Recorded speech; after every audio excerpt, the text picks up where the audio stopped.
ครับมาเริ่มในส่วนที่3นะครับเราก็จะมาเรียนรู้เรื่องของกระบวนการของทางด้านQuality Assurance ของ Aerotype เองนะครับที่ระบุไว้ใน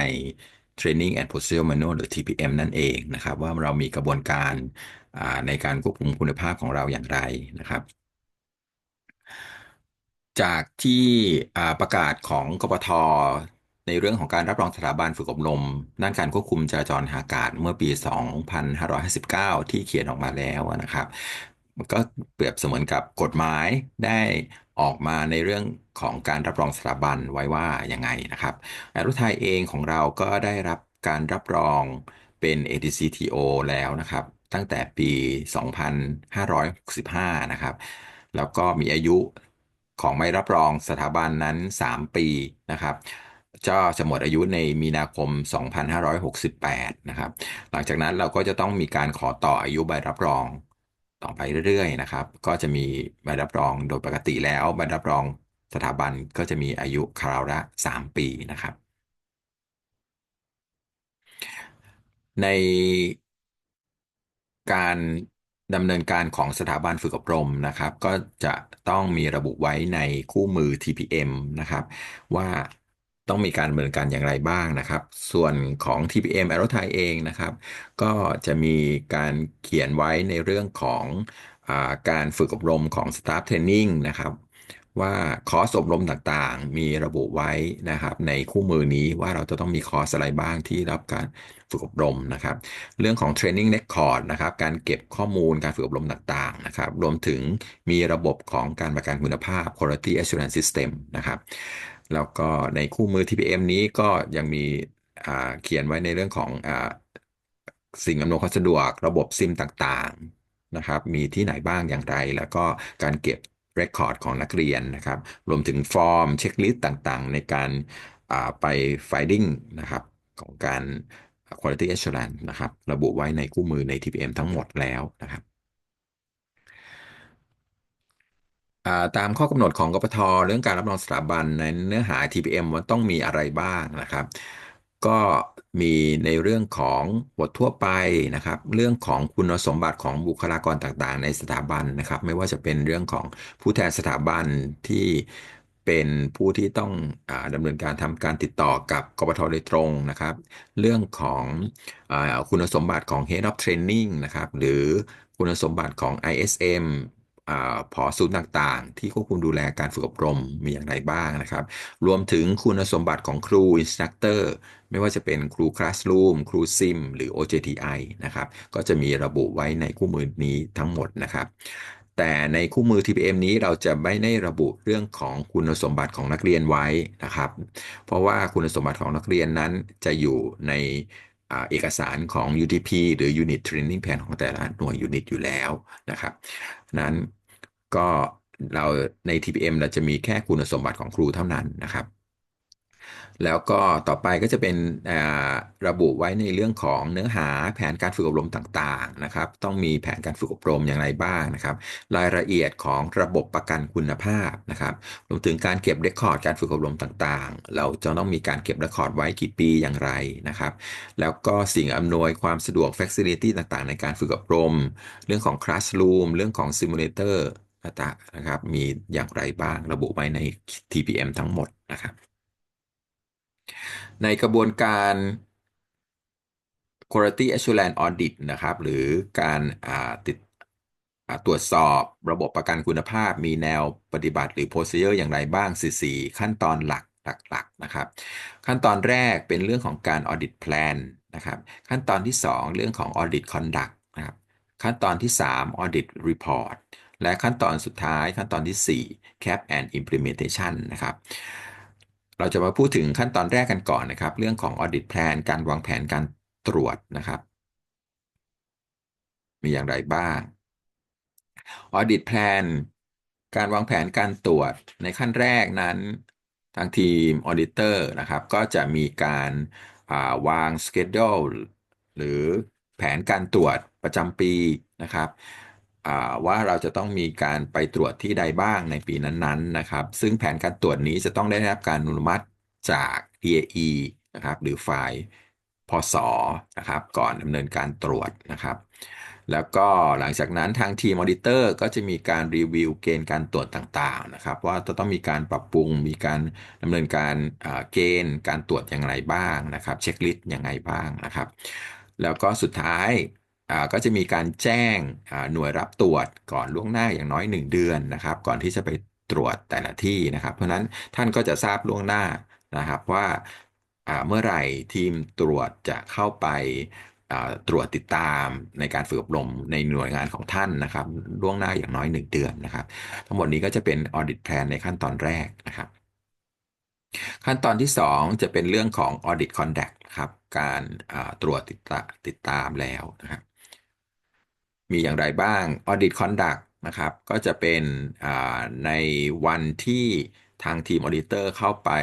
ตรวจติดตามที่ศูนย์นะครับก็จะมีการ Open Meeting นะครับเปิดตรวจนะครับแจ้งข้อชี้แจงวัตถุประสงค์ของการตรวจติดตามในวันนั้นว่าเราตรวจใช้สโคปการตรวจอย่างไรบ้างนะครับใช้เกณฑ์อะไรบ้างและตรวจประเด็นไหนบ้างนะครับ หลังจากนั้นก็จะมีการconduct audit นะครับมีเริ่มตรวจติดตามไม่ว่าจะเป็นตรวจของเอกสารคู่มือต่างๆตรวจของ record นะครับตรวจของfacility ต่างๆทั้งหมดนะครับจากการสัมภาษณ์จากการดูเอกสารนะครับจากการสังเกตต่างๆนะครับหลังจากนั้นทางทีมผู้ตรวจก็จะได้มีการทำ draft report นะครับหรือ NCF Non-Comply Form นะครับว่าเราพบเจอประเด็นข้อบกพร่องต่างๆอะไรบ้างนะครับที่มีเป็นประเด็นปัญหาต่างๆนะครับแล้วในวันปิดตรวจนะครับก็จะมีการดิสคัสนะครับกับออดิตี้นะครับหรือทีมผู้ตรวจด้วยนะครับว่าเราพบเจอประเด็นไหนบ้างนะครับเราอาจจะมีการข้อโต้แย้งอ่าในวันปิดตรวจได้นะครับว่าเราจะให้เป็น finding หรือไม่ให้นะครับสุดท้ายก็จะมีการทำ report นะครับเราเรียกว่า interim report นะครับในวันปิดตรวจนะครับเพื่อให้หน่วยรับตรวจนะรับทราบประเด็นข้อfinding ต่างๆนะครับอันนี้ก็จะเป็นเรื่องของ audit conduct นะครับ ขั้นตอนที่3ก็จะเป็นเรื่องของ Audit Report นะครับว่าเราจะต้องมีการทำรายงานการตรวจติดตามยังไงบ้างนะครับเราจะทำรายงาน Audit Report ภายใน7วันหลังจากปิดตรวจนะครับเพื่อที่จะส่งให้Audit Report นี้ส่งให้ทางด้าน ISM หรือพอศูนย์ได้รับทราบนะครับว่าประเด็นการตรวจติดตามมีอย่างไรบ้างนะครับแล้วก็จะสำเนาreport นี้ให้กับทาง DAE และ Head of Training เพื่อได้รับทราบด้วยนะครับ ประเด็นสุดท้ายจะเป็นเรื่องของ Cap and Implementation นะครับว่าหลังจากปิดอ่าในประเด็นปิดตรวจ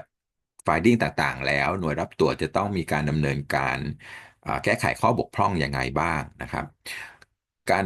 ดำเนินการ Cap Implementation นั้นในขั้นแรกนั้นทาง ISM หรือพอศูนย์นะครับจะต้องมีการแก้ไขข้อบกพร่องต่างๆนะครับทำรายงานโดยการปรึกษากับทาง Head of Training นะครับแล้วก็มีการส่ง CAP หรือ Corrective Action Plan นะครับมาที่ QAM นะครับทางด้าน QAM นั้นก็จะต้องอ่า มาพิจารณานะครับว่า submission date ต่างๆที่เราให้ไปนั้นท่านได้ดำเนินการส่งแคปมาได้ถูกต้องตามวันที่ระบุไว้หรือไม่นะครับสุดท้ายแล้วเนี่ย QM ก็ต้อง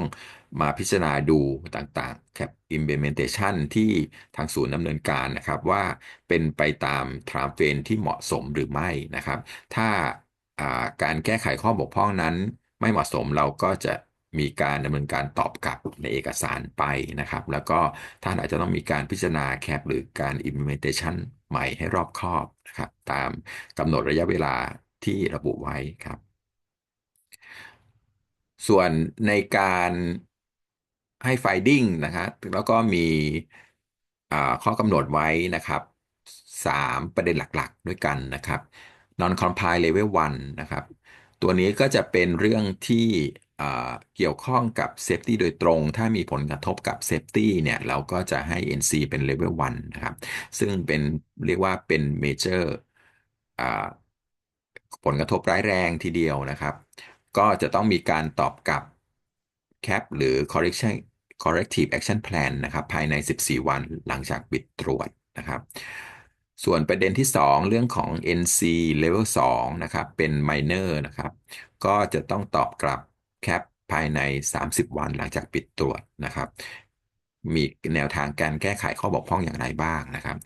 ส่วน OB หรือ observation นั้นไม่ต้องมีการตอบกลับหรือไม่ต้องมีการแก้ไขข้อบกพร่องใดๆทั้งสิ้นนะครับแต่เรื่องของ OB นั้นหน่วยงานท่านก็ต้องพึงระลึกไว้ว่าอาจจะต้องมีการดำเนินการแก้ไขเองนะครับถ้าประเด็นที่เราให้เป็น OB ไปนั้นในครั้งต่อไปถ้าเกิดยังเป็นประเด็นที่พบเจออยู่นะครับอาจจะต้องอามีการดำเนินการเปลี่ยนเป็นให้เป็น finding แทนนะครับถ้าเกิดท่านยังไม่ได้มีการดำเนินการแก้ไขนะครับเพราะฉะนั้นการท่านสามารถแก้ไข OB ได้โดยตัว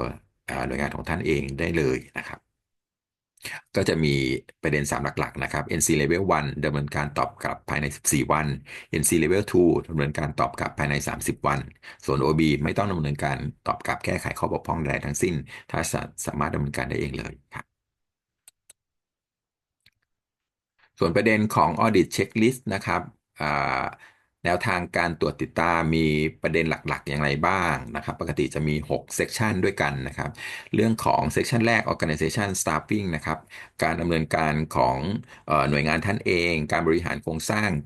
องค์กรของการฝึกอบรมภายในเป็นอย่างไรบ้างนะครับเรื่องของประเด็นที่2 training procedure แนวทางปฏิบัติของการฝึกอบรมมีการดำเนินการอย่างไรบ้างนะครับ ประเด็นที่3 Standard of Training การฝึกอบรมการสาธิตการสอนไม่ว่าจะเป็นคลาสรูมหรือซิมนะครับดำเนินการอย่างไรนะครับประเด็นที่4 Facility Training Device สิ่งอำนวยความสะดวกการฝึกอบรมไม่ว่าจะเป็นคลาสรูมหรือห้องซิมูเลเตอร์นะครับประเด็นที่5เรื่องของ Record Keeping การเก็บหลักฐานเก็บข้อมูลต่างๆของการฝึกอบรมระหว่างการฝึกอบรมและหลังการฝึกอบรมนะครับ ประเด็นสุดท้ายเรื่องของ Quality Assurance System ระบบประกันคุณภาพของหน่วยงานภายในนะครับของท่านเองมีการดำเนินการอย่างไรบ้างทั้งหมดก็เป็น Audit Checklist 6 Section นะครับส่วนวิธีการฝึกอบวิธีการตรวจติดตามต่างๆของหน่วยงาน Auditor ก็จะมีอะไรบ้างก็จะมีการตรวจสอบเรื่องของ Training Document เอกสารการฝึกอบรมต่างๆนะครับ เรื่องของการสัมภาษณ์นะครับไม่ว่าจะเป็นเรื่องของสัมภาษณ์ครูสัมภาษณ์ผู้เข้ารับการฝึกอบรมต่างๆนะครับเรื่องของการตรวจสอบ Training Record นะครับการเก็บข้อมูลเอกสารต่างๆที่เกี่ยวข้องไม่ว่าจะเป็น Daily Training Record นะครับการ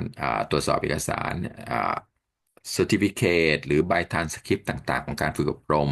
ตรวจสอบคู่มือการฝึกอบรมนะครับการสังเกตนะครับถ้าท่านมีเซสชันเทรนนิ่งอยู่แล้วนะครับเราก็จะไปสังเกตที่หน้างานที่มีการฝึกอบรมจริงนะครับแต่ถ้าไม่มีการฝึกอบรมอาจจะต้องมีการให้ท่านสาธิตการสอนนะครับสมมุติสถานการณ์ขึ้นมาว่ามีคลาสอบรมจริงนะครับสุดท้ายดูเรื่องของเรคคอร์ดหลักฐานต่างๆที่เกี่ยวข้องนะครับ